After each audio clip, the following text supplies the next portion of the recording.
Actually, yung ganito, yung kagaya mo, ito yung kailangan ng mga Pilipino dito eh. Yun ang pinakamagaling kong writer. Yes. Oo! Writer niya yun! Writer mo?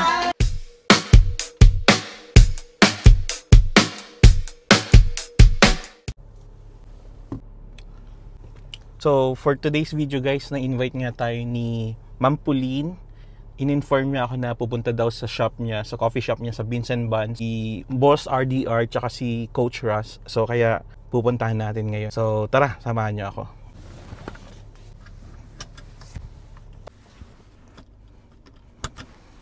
So, punta natin si RDR and si Coach Russ. So, tara. So, papunta nga tayo ngayon dito sa Beans and Buns para ma-meet si Coach. Just in time. Hi! So, kakaratingan lang nila Coach Russ. Tapos si you, Ace. Coach Russ. Ma'am, sobrang busy. Sorry na. Magre-register ako today. Yes, please. Di ka magsisisi, promise. Opo, Promise, don't promise. worry. Thank you. Ayan, so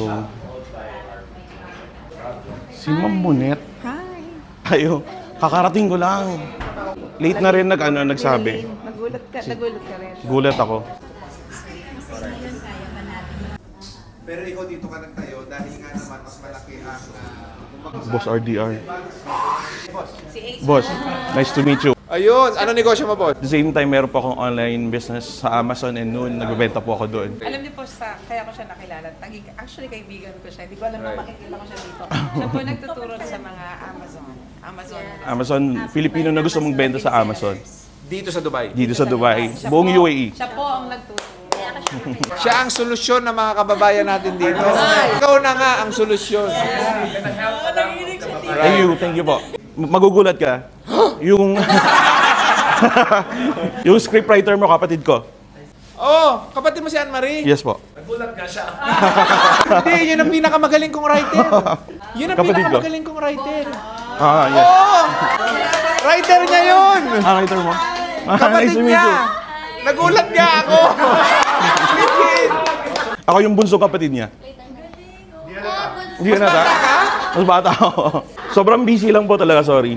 Actually ngayon, sumaglit lang talaga ako dito para ma-meet sila. Kaya Actually, yung ganito, yung kagaya mo, ito yung kailangan ng mga Pilipino dito eh. Kasi tignan mo napaka-depressing ng situation nila eh. Ang layo nila sa pamilya. Tapos mababalitaan nila sa damukan na problema sa Pilipinas, di ba? Correct. So para naman kahit pa paano makagaang-gaang, yung isip nila, di ba, gumagana, magnegosyo na lang dito sa Dubai kaysa padala ng padala sa mga kamag-anak na burara. Correct. Papaya sa pera. No? yes, tama po. Ang Tama. kapal ng mukha eh. Ganun eh, di ba? Opo, tama. Coach, what do you think?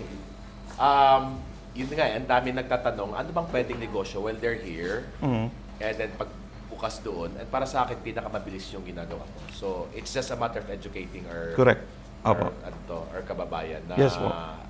edukasyon lang yan eh. Yes. Kasi pwedeng i-shift dito. Last year, pumasok ako sa the same business.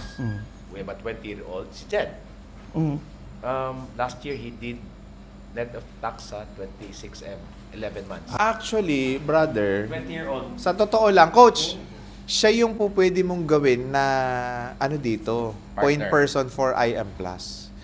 Kasi you share the same values. Siya, nag-uumpisa siya ngayon, advocacy driven. Correct. Tama? So ngayon, total, nag-i-ecom siya. Siya yung maging point person yun ng Gen Zs dito. Yes po. Siya na. Usap tayo. Oo. Sige po, no So problem. wala kang Ang magagawa. dami Okay lang ba naming- sa'yo? Wala kang magawa, maging bilyonaryo ka? Actually, meron po ako ditong Bakit nahiya ka? naturuan. Okay. Okay lang sa'yo? Okay lang po sa akin. I accept. I accept, no problem. Actually, may kataga akong tamad ako pero kumikita. Yun yung ginamit kong code para ma-motivate ako para makapag-business dito sa UAE. And sa ngayon, tumutulong ako sa mga Pilipino na gusto makaalis dun sa 9 to 6 na employment. Thank you so much. Sige. Nice to meet you. Kapatid mo pala si Ann. Apo. We might do something together. Sobrang overwhelmed ako ngayon. Tsaka talagang thankful ako kay Miss Pauline. Kung hindi dahil kay Madam, hindi ko mamimit sila Boss RDR tsaka si Coach Russ. Talagang overwhelmed pa rin ako. Speechless ako. Wala akong masabi. And napaka-thankful ako sa kanila. Hindi dahil sa kanila walang Ace Miller ngayon or Kabayan Amazon seller. Natutuwa ako, masaya yung puso ko kasi na-meet ko yung dalawang talagang ina-admire kong content creator.